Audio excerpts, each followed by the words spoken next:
동양의 고전인 맹자라는 책에 굉장히 재미있는 일화가 소개되어 있습니다.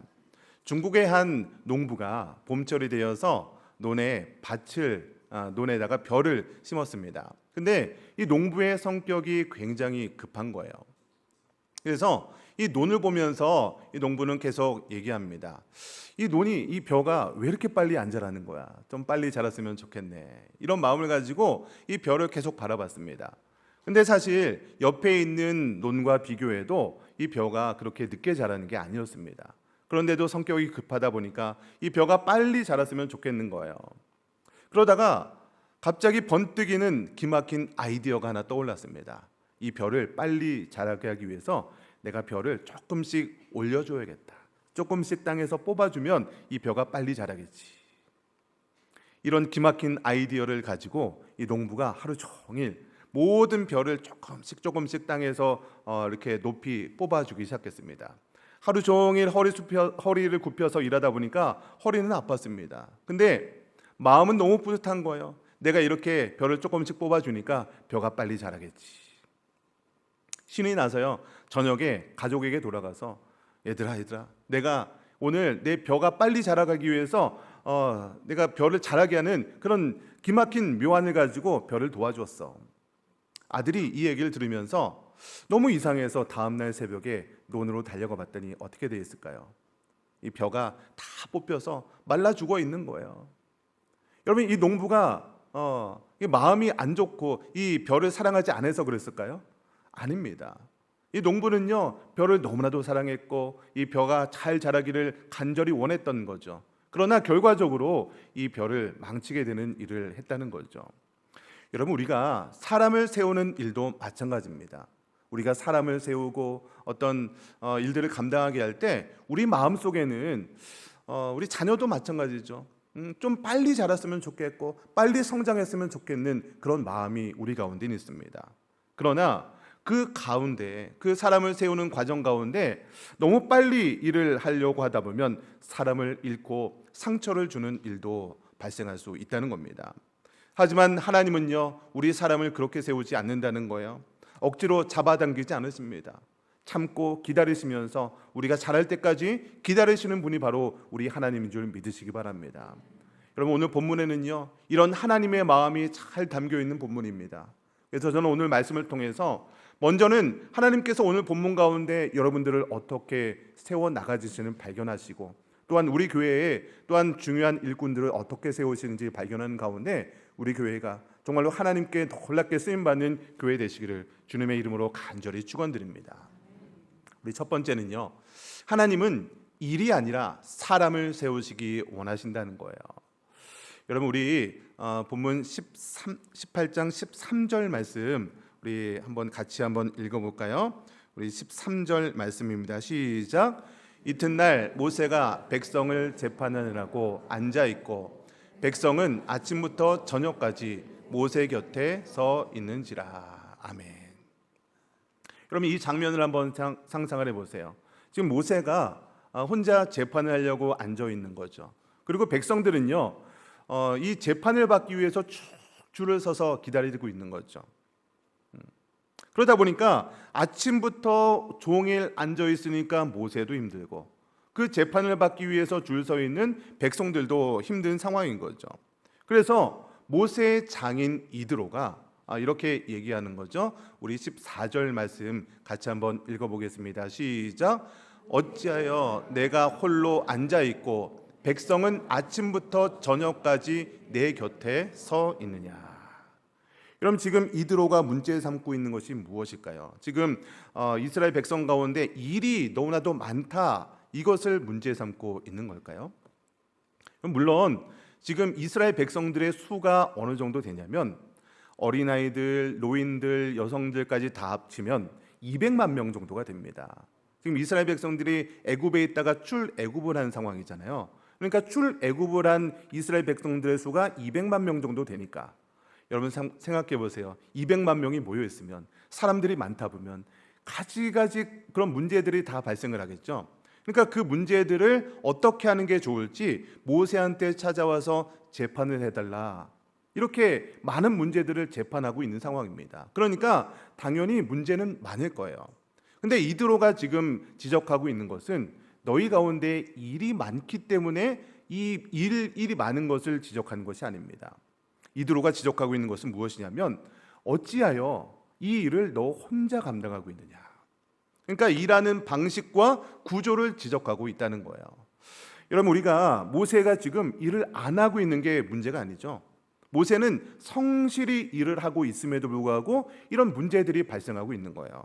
사실 일을 잘하고 책임감이 강한 사람일수록 이러한 함정에 빠질 수가 있습니다. 여러분 주변에 이런 사람도 있습니다. 일을 잘하고 일머리가 좋은 사람들이 있죠. 근데 그 일을 잘하는 사람에게 일을 잘하니까 일이 점점 없어집니까? 일이 점점 늘어납니까? 일이 없어지면 좋은데 일을 잘하니까 일이 없어져야 되잖아요. 근데 일을 잘하니까 일을 잘하는 사람한테 일이 더 몰려요. 네, 그렇죠? 그러면 사람들이 이렇게 얘기해요. 아니 그렇게 일을 많이 하고 그러면 쓰러집니다. 다칩니다. 그러니까 일을 좀 위임하고 일을 좀 넘겨라. 이렇게 얘기합니다. 여러분 그런데 그 사람에게는요. 일을 다른 사람에게 넘기는 것도 일이 됩니다. 왜냐하면 일을 잘하는 사람 입장에서 보면요. 일을 다른 사람한테 넘겼을 때 일을 잘하게 하려면 일을 잘할 수 있는 방법을 다 알려줘야 되죠. 가르쳐야 되죠. 그러니까 그 시간조차도 바쁜 거예요. 나는 지금 내가 해야 될 일도 바쁜데 누군가를 가르치고 일을 위임하는 것조차도 바쁜 거죠. 또 일을 위임해 봤는데 내가 일을 너무 잘하다 보니까 맡겨준 사람이 일이 만족스러울까요? 좀 뭔가 미덥지 않을까요? 만족스럽지 않은 거예요. 그러다 보니까 내가 바쁘고 힘들고 어려울지라도 그냥 내가 해버리고 말지. 그냥 그러다 보니까 계속해서 일은 하나 처리하고 일은 빨리 처리하는데 또 새로운 일들이 늘어나고 누적되다 보니까 그런 사람에게는요 일이 계속해서 끊이지 않는 거죠. 여러분 여기서 우리 교회에서도 이러한 일이 벌어질 수 있는데 우리가 기억해야 될 사실 하나가 있습니다. 교회에서 일들은요 어떤 한 사람이 손을 놓아도 결코 교회가 무너지지 않는다는 거예요. 물론 그 사람이 담당했던 일을 놓게 되면 그 당시에는 뭔가 좀 일이 자연스럽게 돌아가지 않을 수도 있겠죠. 왜냐하면 그 사람이 일을 너무 잘했던 사람이 손을 내려놓으면 다른 사람에게 일을 맡겨야 되는데 그 사람이 하지 않던 일을 하다 보면요 그게 뭐 자연스럽게 돌아가지 않을 수 있습니다. 그러나 그럼에도 불구하고 교회가 무너지지 않는다는 거예요. 왜 그러냐면 교회의 주인은 사람이 아니라 하나님이기 때문입니다. 하나님께서 그 일을 감당하게 하시면서 교회가 돌아갈 수 있도록 교회가 자연스럽게 흘러갈 수 있도록 하나님께서 주인 되어주셔서 그 교회를 다스리고 통치하고 있기 때문이라는 거죠. 여러분 여기서 우리가 붙들어야 될 진리가 하나 있습니다. 여러분 하나님께서요 어떤 일을 하기 위해서 일이 필요하기 위해서 사람이 필요한 것이 아닙니다. 오히려 그 사람을 세우기 위해서 일을 주신다는 거예요. 여러분 다시 한번 말씀드리겠습니다.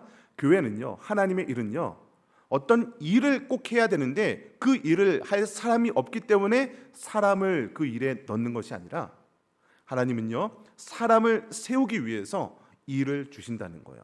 이 순서가 굉장히 중요합니다. 일이 먼저가 아니라 사람이 먼저라는 거예요. 여러분 교회에서 어떤 완벽하게 일을 할 수 있는 완벽한 능력이 있는 사람에게만 일을 맡긴다, 어떤 사역을 준다라고 생각해 보세요. 그러면요 그 어떤 누구도 그 사역을 감당할 수 없는 거예요. 그러나 조금은 부족하더라도 그 사람에게 어떤 사역을 주고 그 일을 감당하다 보면 오히려 그 일을 감당하는 동안에 성장하게 되는 거죠. 봉사의 일도 마찬가지입니다. 처음에 믿음이 없다 하더라도 봉사를 하는 과정 가운데 믿음이 성장하게 되는 거예요. 그래서 한 사람이 사역을 감당하고 봉사를 하는 동안에 온전한 그리스도인으로 세워진다는 거예요. 여러분 완벽하게 준비된 사람이 어떻게 했습니까? 저도 마찬가지고 여기 있는 모든 분들도요 완벽하게 준비되어서 하나님께 사역하고 봉사하는 것이 아닙니다. 여러분 그러나 여기서 오해하시면 안 되는 겁니다. 그냥 뭐 교회는 어차피 뭐 전문가들이 하는 게 아니니까 대충 아무한테나 맡기면 그냥 대충 하면 돼. 여러분 이런 말씀을 드리는 것이 아니죠. 하나님께서 우리들에게 어떤 사명을 주시고 어떤 봉사의 직분을 감당하게 한다면 우리는 최선을 다해서 그 일을 감당해야 됩니다. 더 잘할 수 있도록 노력해야 돼요. 그러나 우리가 하나님의 일을 하다 보면 조금은 연약하고 또 넘어지고 실수할 수도 있겠죠. 그러면 그 과정 가운데 우리가 사람을 잃어서는 안 된다는 거예요. 실수하고 넘어질 때 그 사람을 일으켜주고 세워주는 것이 바로 교회가 해야 될 방향이라는 거죠. 만약에 어떤 사역을 감당하는 동안에 사람이 다치고 상처를 받고 교회를 떠나고 실족하게 된다면 아무리 사역적으로는 성공하고 사역을 잘할지라도 한 영혼을 잃는다면 그것은 모든 것을 잃는 거나 마찬가지라는 겁니다. 그래서 여러분 이드로는요 17절에서 이렇게 얘기하고 있습니다. 모세의 장인이 그에게 이르되 내가 하는 것이 옳지 못하도다. 지금 모세가 어떻게 일을 했습니까? 모세 혼자 모든 일을 재판을 다 감당하고 있었죠. 백성들은 모세를 향해서 계속 줄을 서고 있었죠. 이 모든 것이 옳지 못하다라고 이드로가 얘기하고 있습니다. 여러분 모세가 일을 안 했습니까? 모세는요 열심을 다해서 재판을 하고 하루 종일 쉬지도 못하고 일을 했습니다. 그런데 이 모세의 마음과는 다르게 이드로는요 네가 하는 일이 옳지 못하다라고 이야기하고 있습니다. 그 이유가 무엇이냐? 우리 18절 말씀 같이 한번 읽어보겠습니다. 시작. 또 너와 함께한 이 백성이 필경 기력이 쇠하리니 이 일이 내게 너무 중함이라 내가 혼자 할 수 없음이라. 여러분 모세의 마음은 너무나도 옳았습니다. 정말 소중한 마음을 가지고 백성들을 향해서 재판을 해 나갔습니다. 그런데 그 방법에 문제가 있었다는 거예요. 이 방법대로 계속하면 모세뿐만 아니라 이스라엘 백성 모두가 지쳐서 쓰러진다는 거예요. 여러분 그렇기 때문에 명분이 아무리 거룩해도 사람이 무너지는 방법이라면 그것은 하나님께서 원하시는 그런 방법이 아니라는 겁니다. 그래서 오늘 말씀을 통해서 여러분 하나님은요 일이 아니라 사람을 세우기로 원하신다는 것을 믿으시기를 주님의 이름으로 간절히 축원드립니다. 두 번째는요 하나님은 능력이 아니라 인격을 보고 사람을 세우신다는 거예요. 여러분 이렇게 이드로는요 네 방법이 옳지 못하다라고 얘기하면서 대안을 제시합니다. 그 대안이 무엇이냐면 일을 구분하라는 거예요. 첫 번째 일은요 모세가 지도자로서 반드시 지도자가 해야 될 일이 있다는 거죠. 19절과 20절에서 모세가 반드시 해야 될 일들을 언급하고 있습니다. 모세가 해야 될 일은요 백성들이 가져온 모든 재판들을 가지고 하나님 앞에 서는 것, 이것이 모세가 해야 될 일이에요. 그리고 말씀을 가지고 가야 될 일과 또 할 일이 무엇인지 그 길을 제시해 주는 것은 지도자인 모세가 해야 될 일이라는 거죠. 그리고 나머지 일들이 있습니다. 나머지 작은 일들은 다른 사람에게 위임하고 맡기라라고 대안을 제시하고 있는 거죠. 여러분 그렇다면 이드로가 제시하고 있는 동역자를 세우는 기준이 무엇일까요? 우리 21절 말씀인데요. 같이 한번 읽겠습니다. 시작. 너는 또 온 백성 가운데서 능력 있는 사람들 곧 하나님을 두려워하며 진실하며 불의한 이익을 미워하는 자를 살펴서. 여러분 지금 이드로는요 동역자를 세우는 기준에 대해서 얘기하고 있는데요 능력 있는 사람을 동역자로 세워야 된다라고 이야기합니다. 여러분 그런데 여기서 중요한 구절이 있습니다. 중요한 글자가 하나 있어요. 곧이라는 단어입니다. 글자입니다. 그러니까 우리가 능력 있는 사람을 세워야 되는데 우리가 생각하는 능력 있는 사람과 성경이 제시하는 능력 있는 사람의 기준이 다르다는 거예요.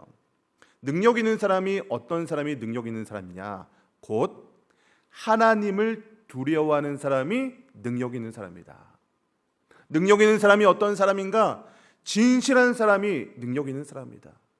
능력 있는 사람은 어떤 사람인가? 불의한 이익을 미워하는 사람이 능력 있는 사람이다. 여러분 세상에서 능력 있는 사람은 일을 잘하고 어떤 스펙이 좋고 외모가 좋고 어떤 우리가 가진 것이 많은 사람을 능력 있는 사람이다 라고 정의합니다. 그러나 성경은 그런 사람들만은 능력 있는 사람이라고 얘기하는 것이 아닙니다. 오직 하나님을 두려워하고 진실하고 불의한 이익을 미워하는 사람들이 능력 있는 사람이다. 그리고 이런 사람을 동역자로 세워야 된다. 그 동역자를 세우는 기준을 제시하고 있다는 겁니다. 여러분, 우리가 하나님께서 제시하는 그 능력은요, 세상의 기준과 다르다는 거예요. 물론 하나님의 일을 할 때도 재능도 필요합니다. 일머리가 있으면 얼마든지 그 일을 감당할 때 효과적으로 일을 감당할 수 있어요. 그러나 하나님께서 보시는 이 능력 있는 자, 동역자로서 세워야 될 그 사람의 핵심은 사람의 능력이 아니라는 거예요. 오히려 그 사람의 됨됨이, 그 사람이 얼마나 하나님을 더 두려워하는지, 얼마나 진실된 사람인지, 얼마나 불의를 미워하는 사람인지, 이것이 하나님께서 보시는 이 동역자로 세우는 기준이라는 거죠. 여러분, 그런데 아무리 일을 잘하고 능력 있는 사람일지라도 만약에 하나님을 두려워하지 않는 사람을 세우게 되면 어떻게 될까요? 일은 잘할 수 있어요. 일은 빨리빨리 효과적으로 잘할 수 있습니다. 그러나 그 사람이 아무리 일을 잘해도 하나님을 두려워하지 않는다면 언젠간 반드시 그 사람을 통해서 어떤 상처받는 사람이 나올 수 있고요, 교회가 분열될 수도 있다는 겁니다. 여러분, 그렇기 때문에 교회는요, 결과만 좋아서 되는 공동체가 아닙니다. 그 과정 속에서 거룩하고 아름다운 공동체가 되어야 한다는 거죠. 여러분, 이런 말씀을 가지고 저와 여러분의 마음을 한번 돌아봤으면 좋겠습니다. 누구의 잘잘못을 따지다는 게 아니라 우리의 마음, 지금 현재의 마음은 어떤지 한번 생각해 보자는 거예요. 여러분은 사람을 볼 때 어떠한 기준을 가지고 사람을 보십니까? 저 사람은 참 능력이 있어, 일을 참 잘하네. 저 사람 보니까 말을 참 잘해. 저 사람 외모를 보니까 너무 멋있어. 키도 훤칠하게 크고, 저 사람 보니까 참 인맥도 많고 일 맡기면 참 잘할 것 같아. 여러분, 우리가 사람의 눈으로 볼 때 능력 있는 사람의 그런 기준이 있지 않습니까? 우리도 분명히 하나님을 두려워하는 사람들이 능력 있는 사람이야 라고 생각을 합니다. 근데 실제로 우리가 사람들을 볼 때는요, 그 기준이 우리 사람의 눈으로 볼 때가 많이 있다는 겁니다. 그러나 하나님은요, 우리의 중심을 보시는 분이에요. 하나님은요, 외모가 아니라 중심을 보시고 그 사람을 세우기로 원하시는 하나님임을 믿으시기를 주님의 이름으로 축원드립니다. 이제 우리 교회도요, 중요한 날들을 앞두고 있습니다. 다음 주에는 위임식이 있습니다. 그리고 앞으로 우리 교회가요, 리더들 또 중직자들도 세워 나가야 됩니다. 여러분, 그렇다면 우리 교회에서 중직자로 리더들을 세워야 될 사람들의 기준을 우리가 어떻게 세워야 될까요? 이럴 때일수록 우리가 무엇을 봐야 되는지 말씀으로 기준을 세워야 한다는 겁니다. 사람의 겉모습이 아니라 중심을 봐야 된다는 거예요. 오늘 성경에서 이 동역자를 세우는 기준, 능력 있는 사람의 기준이 무엇이었습니까? 첫 번째는요, 하나님을 두려워하는 사람이었습니다. 그리고 진실한 마음을 가지고 사역을 감당하는 사람이라는 거예요. 불의한 이익을 미워하는 사람이 바로 능력 있는 사람이라는 거죠. 그래서 우리가 바라봐야 될 그 기준은요, 세상의 능력이 아닙니다. 세상의 기준이 아니에요. 하나님은요, 외모를 보는 것이 아니라 그 중심을 보시는 하나님이라는 거죠. 여러분, 여기서 한 가지를 더 기억해야 됩니다.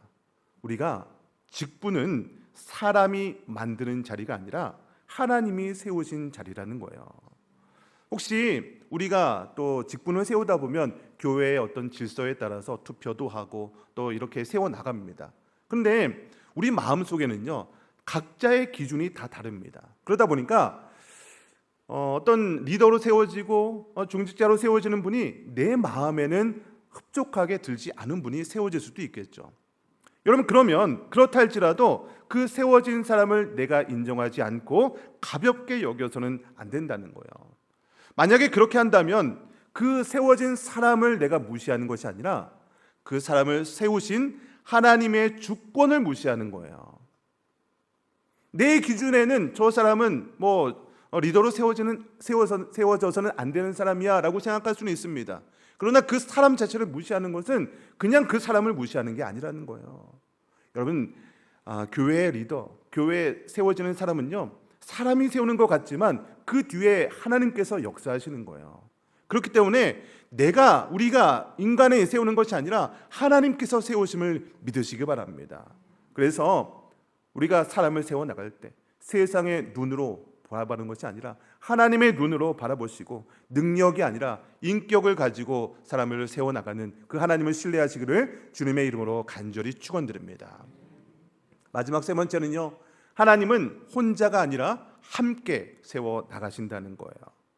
여러분, 이대로는요 모세에게 사람들을 세워서 너 혼자 일을 감당하지 말고 함께 세워가라고 했습니다. 그래서 모세는요 그 말씀을 이렇게 순종해서 큰 재판은 모세가 하고요, 세워진 동역자들에게 작은 재판들을 맡기게 됩니다. 이렇게 했을 때 어떤 일이 벌어지냐, 우리 화면을 보시면서 22절 말씀 같이 읽겠습니다. 시작. 그들이 너와 함께 담당할 것인즉 일이 내게 쉬우리라. 아멘. 여기서 중요한 단어가 함께라는 단어예요. 함께. 여러분, 우리가 일을 감당할 때 함께 감당해야 되죠. 그런데 함께 감당하는 방법이 참 효율적이고 빠른 방법이 아닙니다. 그 사람을 세우려면요, 그 사람이 일을 잘할 수 있도록 도와주고 세워줘야 돼요. 여러분, 요즘에 회사에서 채용 공고를 보면요, 신입사원을 뽑는 기준이 많습니까? 경력직을 뽑는 기준이 많습니까? 경력직이 많아요. 신입사원 채용하는 그 공고가 거의 없습니다. 왜 그렇습니까? 신입사원을 일 잘하는 사람으로 만들기까지 그 회사에서 시간과 노력과 물질과 에너지를 굉장히 많이 투자해야 되는 거예요. 근데 경력직은 어때요? 일을 해봤으니까 그 사람을 갖다 쓰면 바로바로 효율적으로 그 사람을 세울 수 있다는 거예요. 여러분, 이게 세상에 사람을 세우는 방법입니다. 기준이에요. 효율성을 가장 먼저 따집니다. 여러분, 그러나 교회는 이런 곳이 아니죠. 효율성만 따진다면 그냥 일 잘하는 사람 몇 명이 그런 일들을 잘 감당해버리면 가장 빠르고 확실하고 완벽하게 일을 처리할 수 있을 것 같습니다. 그러나 하나님은요, 그렇게 효율을 따지는 것이 아니에요. 여러분, 예수님의 사역을 한번 돌아보시기 바랍니다. 예수님께서 33년을 이 땅에 사셨는데 마지막 3년을 공생의 사역을 하셨습니다. 그러니까 개인적인 일을 감당하는 것이 아니라 마지막 3년은요 우리 이 모든 인류를 위한 사역을 감당했습니다. 근데 예수님께서 마지막 사역을 감당한 그 3년 동안 어떤 일을 하셨냐? 결과적으로 보면요, 12명의 제자를 세우는 일을 하셨어요. 12명의 제자를 세웠어요. 많은 일을 한 게 아닙니다. 12명의 제자를 세우는데 그 세워진 12명의 제자들도 예수님께서 십자가 못 박혀 돌아가실 때 다 도망가는 그 정도의 사람이 세워졌다는 거예요. 여러분, 예수님께서 능력이 없어서 이런 방법을 선택하셨을까요? 여러분, 예수님은요 하나님과 동등한 능력과 권력을 가지신 분입니다. 그래서 예수님의 능력만 있다면 모든 사람들이 너 예수님 믿어 안 믿어? 안 믿어? 그러면 심판. 저 나라 예수님 믿어 안 믿어? 아니야? 심판. 불러 태워버리고. 예수님의 능력이라면 얼마든지 그렇게 할 수 있는 능력이 있는 분이셨습니다. 가장 효율적이죠. 이 땅을 하나님의 나라로 만드는 가장 빠른 방법, 예수님께서 앞장서서 그냥 한 방에 해결하면 됩니다. 근데 예수님께서는요 그런 효율적인 방법, 효과적인 방법을 선택하지 않으셨어요. 예수님께서는 그 대신에 가장 천천히 느린 방법, 12명의 제자를 세워 나가셨습니다. 그 12명의 예수님 같은 그 능력 있는 분도요 12명의 제자를 세우는데 3년 동안 12명의 제자조차도 제대로 세워지지 않았습니다. 여러분, 그런데 하나님은요 이런 느리고 천천히고 효율적이지 못한 방법을 이 땅에 사용하셨다는 거예요. 여러분, 하나님께서 이 땅에 하나님 나라를 전파할 때 사용하는 민족이 이스라엘 백성들이죠. 여러분, 이스라엘 백성들을 활용하는 게 효과적일까요? 로마 제국을 활용하는 게 효과적일까요? 효과적인 것만 따지면 로마 제국을 사용하셔서 로마 제국의 그런 군사력과 그런 어떤 땅의 영토, 황제의 권력 이런 것들을 활용하면요 이 땅에 하나님 나라 그 복음을 전파하는데 아주 효율적이었을 것입니다. 그런데 하나님은요 그런 로마 제국을 사용한 게 아니라 가장 작고 연약한 이스라엘 민족을 사용하셨다는 거예요. 여러분, 저와 연합교회 모든 성도님들을 사용하시는 것도 마찬가지죠. 여러분, 저를 부르시고 또 여러분들을 직분자로 삼아주시고 성도로 삼아주시고 각각의 사명을 주시는 그 이유가 제가 여러분이 어떤 능력이 뛰어나서 여러분이 어떤 것 잘하기 때문에 하나님께서 여러분을 선택하시고 우리 교회를 사용한다고 생각하십니까? 그러면 결코 그렇지 않습니다. 하나님께서는 저와 여러분들을 사용하시는 이유는 부족하고 연약함에도 불구하고 하나님께서 저와 여러분들을 세워나가길 원하시기 때문에 여러분을 사용한다는 거예요. 우리가 어떤 능력이 많아서 어떤 일을 잘해서 하는 것이 아니라 하나님께서는요, 하나님의 목표는, 목적은 무엇이냐면 우리를 세워나가는 것이 목적이라는 거죠. 여러분, 그래서 누군가 일을 감당하기 위해서는요, 사람들을 세워나가야 되는데, 사람들을 세워나가는 것이 구체적으로 어떤 모습일까? 두 가지로 사람에게 일을 맡기고 세워나가는 것 같아요. 첫 번째는요, 내가 어떤 일을 해야 되는데 내가 하기 귀찮고 어려우니까 남한테 떠맡기는 거예요. 네가 해. 네, 이번에 이것 좀 하시죠. 그러면서 내가 해야 되는데 다른 사람에게 떠맡기는 거죠. 여러분, 이거는요, 누가 봐도 다 아는 거예요. 내가 하기 싫으니까 나한테 떠맡기네. 여러분, 이거는 성경적인 방법이 아니죠. 그러나 내가 그 사람을 세워주고 사명을 감당할 수 있도록 계속해서 서포트해주고, 실수하고 넘어지면 어떻게 해야 되는지 잘 가르쳐주고, 넘어지면 또 일어설 수 있도록 힘도 주고, 이렇게 세워나가는 방식이 바로 성경적인 세움의 원리라는 거죠. 여러분, 그래서 떠넘기는 것과 세우는 것은 겉모습을 볼 때는 그냥 일을 위임하는 것처럼 똑같이 보일 수 있지만 본질은 하늘과 땅 차이라는 거예요. 그렇기 때문에 하나님께서 사람을 세우시는 그런 방법의 본질은 반드시 눈물 아닌 양육과 훈련 과정이 따라야 한다는 거예요. 여러분, 이런 세움의 자리를 이드로가 조언을 했는데, 오늘 성경에 보니까 이드로가 세우려고 한 직분 중에 가장 작은 단위의 직분이 뭐냐면 10부장이라는 직분이 있습니다. 성경을 보니까 10부장, 50부장, 100부장, 1000부장, 숫자가 계속 늘어나죠. 그러니까 10부장은 뭐냐면 10명의 사람을 돌보는 자리, 이 사람이 10부장이 됩니다. 그러면 50부장은 어떤 사람일까요? 50명의 영혼을 돌보는 자리가 50부장입니다. 그러면 50부장은 50명을 다 돌보는 사람인가? 이게 아니라는 거예요. 자, 10부장이 10명의 영혼을 돌보는 사람이라고 했잖아요. 그러면 50부장은 그 10명을 돌보는 10부장들 5명을 돌보는 거예요. 그럼 100부장은 어떤 사람이겠습니까? 100명의 영혼을 혼자서 다 돌보는 사람이 아니라 50부장이 있다고 했죠. 50부장 2명을 잘 돌보는 사람이 100부장이라는 거죠. 1000부장은 어떤 사람이겠습니까? 혼자서 1000명을 다 영혼을 돌보는 사람이겠습니까? 100부장 10명을 돌보는 사람이 1000부장이라는 거예요.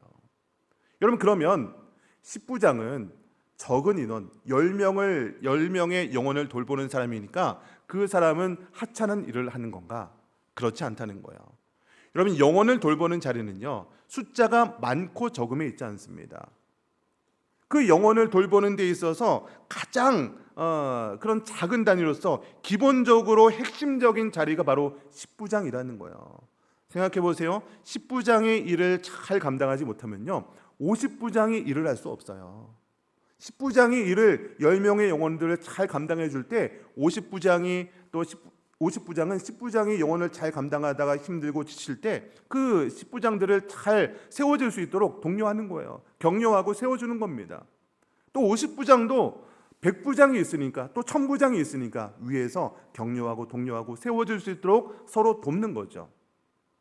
여러분, 그렇다면 우리 교회에 있어서 10부장의 역할을 감당하는 분들이 누구일까요? 우리 다락방의 순장, 권찰님들이 10부장의 역할을 감당하고 있지 않을까요? 우리 주일학교를 보면요, 주일학교 교사분들이 10부장의 역할을 감당하고 있는 거죠. 때로는 우리 찬양팀, 찬양대원 10명, 20명 이 정도의 그런 영혼들을 감당하는 그런 직분을 맡은 사람들이 10부장의 역할을 감당하는 거죠. 또 여러 가지 크고 작은 모임에서 그 인원들을 감당하는 그런 자리들의 영혼들이 바로 10부장의 역할을 감당하고 있다는 겁니다. 여러분, 그래서 이렇게 사람을 세우는 방법은요, 참 어떻게 보면 느리고 또 효율적이지 않은 것처럼 보입니다. 답답하기도 해요. 그냥 차라리 사람들을 한 명 한 명 세워나가는 방법은 너무나도 느려 보이고 제대로 하는 것 같지도 않고 답답해 보입니다.